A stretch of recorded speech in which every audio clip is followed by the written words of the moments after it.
ان دونوں کو ہم ملائیں تو کیا بنے گا؟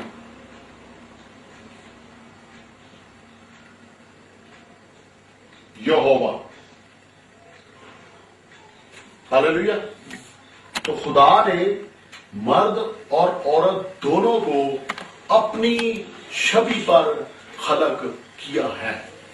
دونوں ہی خدا کا جلال ظاہر کرتے ہیں، دونوں مختلف پہلوؤں سے اپنے خالق یہوہ کا جلال ظاہر کرتے ہیں، اور جب مرد اور عورت دونوں مل جاتے ہیں تو یہوہ کا مکمل جلال ظاہر ہونے لگتا ہے۔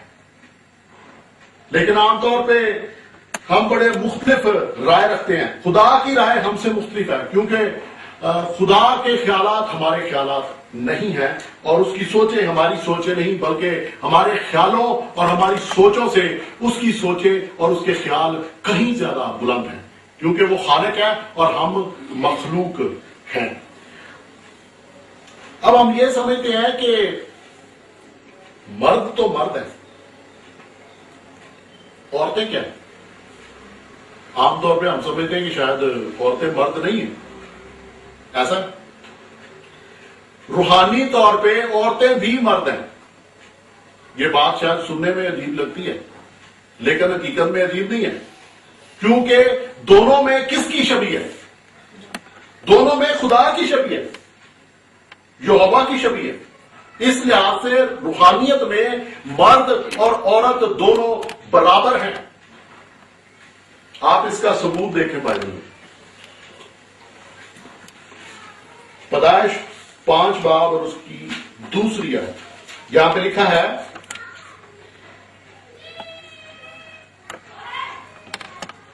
نر اور ناری ان کو پیدا کیا اور ان کو برکت دی، اور جس روز وہ خلق ہوئے ان کا نام آدم رکھا۔ جس روز وہ خلق ہوئے ان کا نام آدم رکھا۔ کس کس کا نام آدم ہے؟ کیا صرف آدم کا نام آدم ہے؟ نہیں، بائبل مقدس میں آدم اور حوا دونوں کو خداوند نے آدم کہا ہے، اور انگریزی میں اس کی مثال یہ ہے، کہتے ہیں کہ جب خدا نے آدم کو بنایا تو خدا نے کہا مین، جس کا مطلب ہے عش۔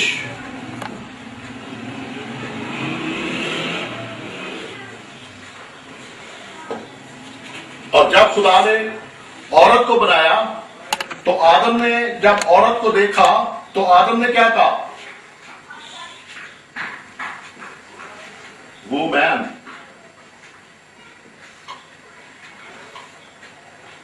عشا،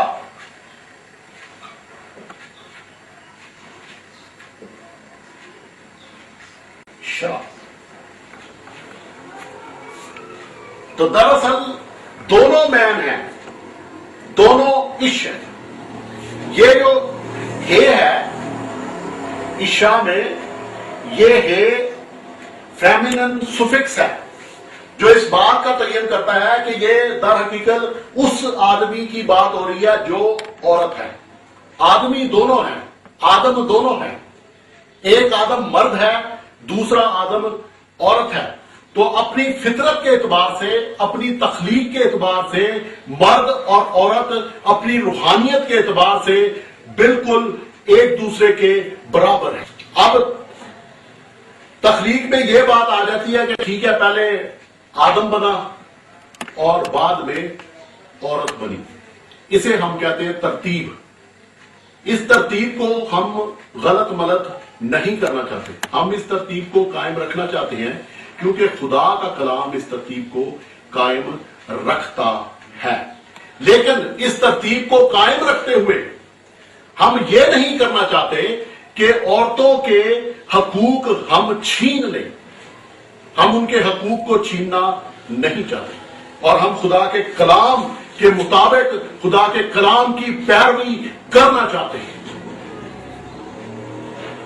اور اس کے بعد آپ دیکھیں نوٹس میں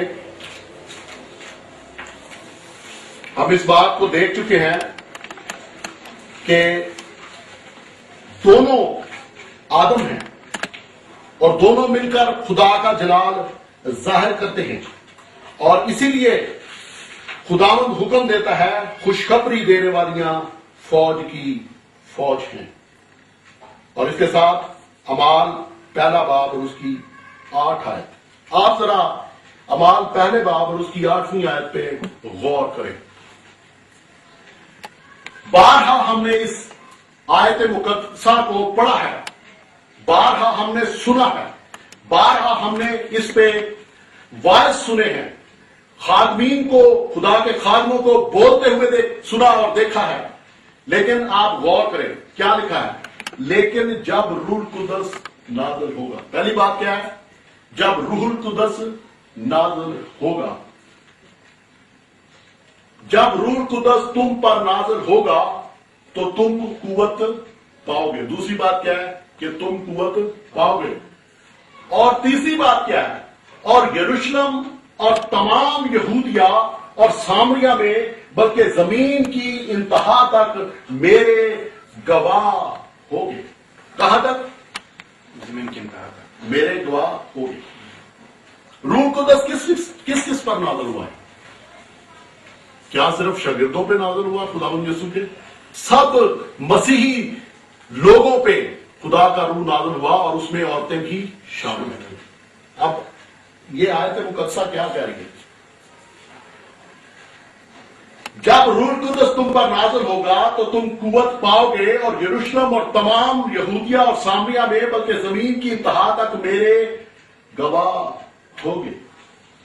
اب یہاں پہ کہاں لکھا ہے کہ مردوں پہ جب روح القدس نازل ہوگا تو وہ زمین کی انتہا تک خداوند یسوع کے گواہ ہوں گے اور عورتیں نہیں ہوں گی؟ کہیں لکھا ہے؟ تو جب ہم عورتوں کو منع کرتے ہیں تو ہم خداوند یسوع مسیح کے اس قول کی نفی کرتے ہیں۔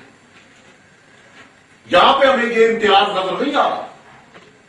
میں نے پہلے شروع میں آپ سے کہا کہ خداوند یسوع شاگردوں سے مخاطب ہے، لیکن شاگرد کیا کرتے ہیں کہ عورتوں کو جو مقدس ہیں بلا لیتے ہیں اور دوسرے مقدس بھائیوں کو بلا لیتے ہیں، اور وہ سب بالا خانہ میں یک دن ہو کر دعا کرنے میں مصروف ہیں، اور یکساں طور پر ان پہ روح القدس نازل ہوتا ہے۔ اب یہاں لکھا ہے جب روح القدس تم پر نازل ہوگا۔ یہ نہیں لکھا کہ مردوں پہ نازل ہوگا، عورتوں پہ نازل ہوگا، بچوں پہ نازل ہوگا، اس میں سب شامل ہیں۔ تو میں یہ کہنا چاہتا ہوں کہ کلام مقدس کی یہ آیت مقدسہ بذات خود مقدس عورتوں کو گواہی دینے کا حکم دیتی ہے کہ نہ صرف وہ گواہی دے بلکہ یروشلم اور تمام یہودیہ اور سامریہ میں بلکہ زمین کی انتہا تک وہ گواہی دیں، کیونکہ خداوند یسوع نے یہ ان کو حق بخشا ہے، اور جو حق خداوند نے بخشا ہے وہ کوئی ان سے چھین نہیں سکتا۔ اگر کوئی کسی آیت مقدسہ کی غلط تشریح کرتا ہے تو اس کا یہ مطلب نہیں ہے کہ وہ سب کے اوپر رول کرنا شروع کر دے اور سب کو اپنی بات منوانا شروع کر دے۔ ہم لوگوں کی باتوں کو ماننے کے پابند نہیں ہیں، ہم خدا کے کلام کی باتوں کو ماننے کے پابند ہیں۔ ہاللیلویہ۔ متی 28 باب اور اس کی 7ویں آیت سے لے کر 10ویں آیت تک، یہاں میں آپ کے سامنے پڑھوں گا۔ میرا خیال ہے کہ ہم 5ویں آیت سے اگر پڑھیں تو بات واضح ہوگی۔ فرشتہ نے عورتوں سے کہا تم نہ ڈرو، کیونکہ میں جانتا ہوں کہ تم یسوع کو ڈھونڈتی ہو جو مصلوب ہوا تھا۔ وہ یہاں نہیں ہے کیونکہ اپنے کہنے کے مطابق جی اٹھا ہے۔ آؤ یہ جگہ دیکھو جہاں خداوند پڑا تھا، اور جلد جا کر اس کے شاگردوں سے کہو کہ وہ مردوں میں سے جی اٹھا ہے۔ اب فرشتہ کیا کہتا ہے کہ جاؤ اور جلد جا کر اس کے شاگردوں سے کہو۔ کہ مسیح مردوں میں سے جی اٹھا ہے، اور دیکھو وہ تم سے پہلے گلیل کو جاتا ہے، وہاں تم اسے دیکھو گے، دیکھو میں نے تم سے کہہ دیا۔ اور وہ خوف اور بڑی خوشی کے ساتھ قبر سے جلد روانہ ہو کر اس کے شاگردوں کو خبر دینے دوڑی۔ 9ویں آیت میں، اور دیکھو یسوع ان سے ملا اور اس نے کہا سلام۔ انہوں نے پاس آ کر اس کے قدم پکڑے اور اسے سجدہ کیا۔ اس پر یسوع نے ان سے کہا ڈرو نہیں، جاؤ میرے بھائیوں سے کہو کہ گلیل کو چلے جائیں، وہاں مجھے دیکھیں گے۔ اب یہاں پہ پہلی بات تو یہ ہے کہ فرشتہ نے کہا کہ شاگردوں سے جا کر کہو، لیکن یسوع نے کہا کہ میرے بھائیوں سے کہو۔ اس کا مطلب ہے کہ جو فرشتہ نے کہا، خداوند یسوع نے مزید اسے آگے واضح کیا ہے اور مزید اس بات کو آگے پھیلایا ہے، کیونکہ شاگردوں کے علاوہ دوسرے مقدسین بھی ہیں جو خداوند یسوع مسیح کے بھائی ہیں، اور خداوند یسوع شاگردوں کا لفظ استعمال کرنے کی بجائے بھائیوں کا لفظ استعمال کرتے ہیں اور کہتے ہیں کہ بھائیوں سے کہو۔ اب یہاں پہ چند باتیں انتہائی غور طلب ہیں کہ سب سے پہلے مردوں میں سے جب خداوند یسوع مسیح جی اٹھا تو خداوند یسوع مسیح عورتوں سے ملا، اور اس کے بعد ہم دیکھتے ہیں کہ سب سے پہلے جس نے مردوں میں سے جی اٹھے ہوئے خداوند کو چھوا وہ بھی عورتیں ہیں، اور سب سے پہلے جنہوں نے مردوں میں سے زندہ ہوئے خداوند یسوع مسیح کے قدم چھوئے وہ بھی عورتیں ہیں، اور سب سے پہلے مردوں میں سے جی اٹھے ہوئے خداوند یسوع مسیح کو جس نے سجدہ کیا وہ بھی عورتیں ہیں، اور اس کے بعد سب سے پہلے جس نے یہ خوشی خبری دی کہ مسیح مردوں میں سے جی اٹھا ہے وہ بھی عورتیں ہیں۔ یہاں پر میں 4 اہم سوالات اٹھانا چاہتا ہوں، اور جو علماء اپنے آپ کو سمجھتے ہیں اور واقعی جو حقیقت میں کئی علماء ہیں بھی، میں ان سے مخاطب ہوں۔ مجھے 4 باتوں کا جواب چاہیے۔ پہلی بات، خوشخبری جو عورتوں نے سنائی وہ کیا ہے؟ متی 28 باب اس کی 5ویں آیت سے لے کر 10ویں آیت تک جو خوشخبری عورتوں نے سنائی وہ خوشخبری کیا ہے؟ وہ خوشخبری ہے کہ مسیح مردوں میں سے جی اٹھا ہے۔ کیا خوشخبری ہے؟ آپ ذرا بورڈ پہ لکھتے ہیں، ہم مختصر لکھیں گے مسیح جی اٹھا ہے، جی اٹھا۔ یہ خوشخبری عورتوں نے شاگردوں کو اور دوسرے بھائیوں کو سنائی ہے۔ پہلی بات تو یہ ہے کہ خوشخبری تو عورتوں نے سنا دی، اس سے ہم انکار نہیں کر سکتے۔ یہاں پہ میں جو 4 سوال آپ کے سامنے رکھنا چاہتا ہوں وہ یہ ہے کہ خوشخبری سنانا کیا ہے؟ خوشخبری سنانا کیا ہے؟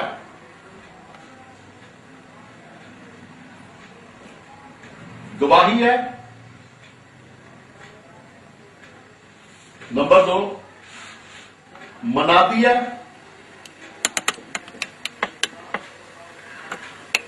نمبر 3 تعلیم ہے۔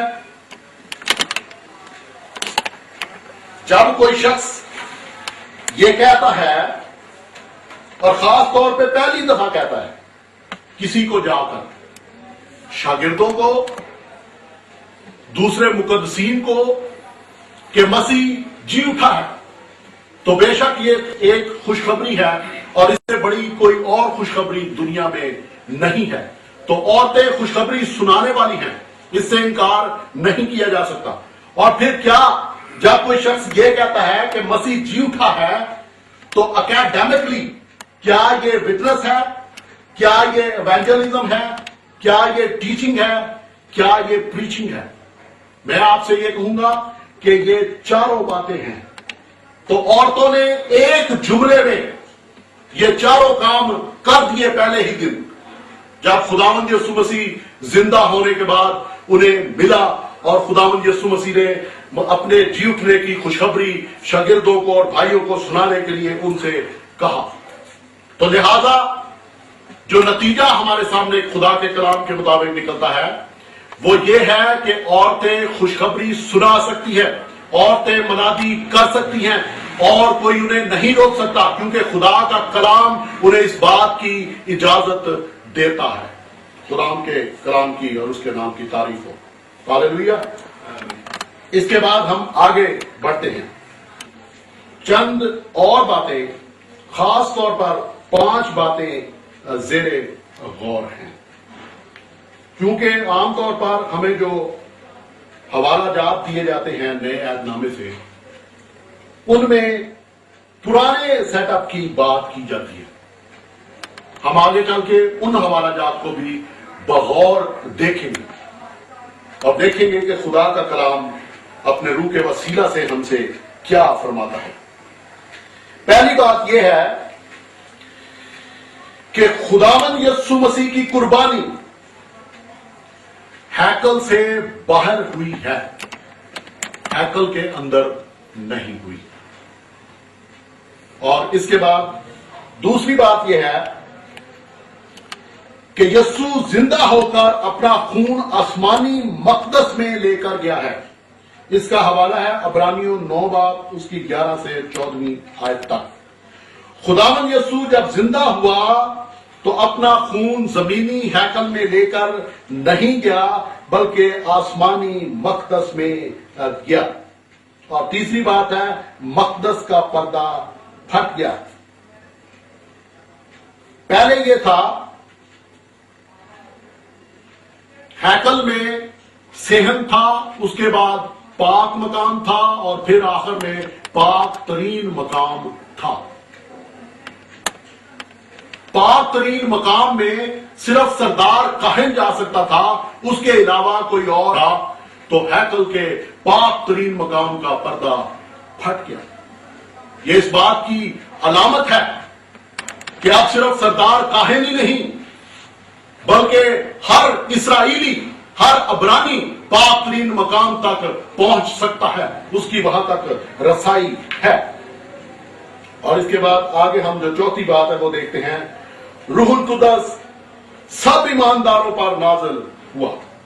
پرانے عہد نامے کی سیٹنگ یہ تھی کہ خدا نبیوں کو مقرر کرتا تھا, ان کو چنتا تھا, اور اس کے بعد نبی جسے مسا کرتے تھے اس پہ روح القدس نازل ہوتا تھا. لیکن نئے عہد نامے میں ہم دیکھتے ہیں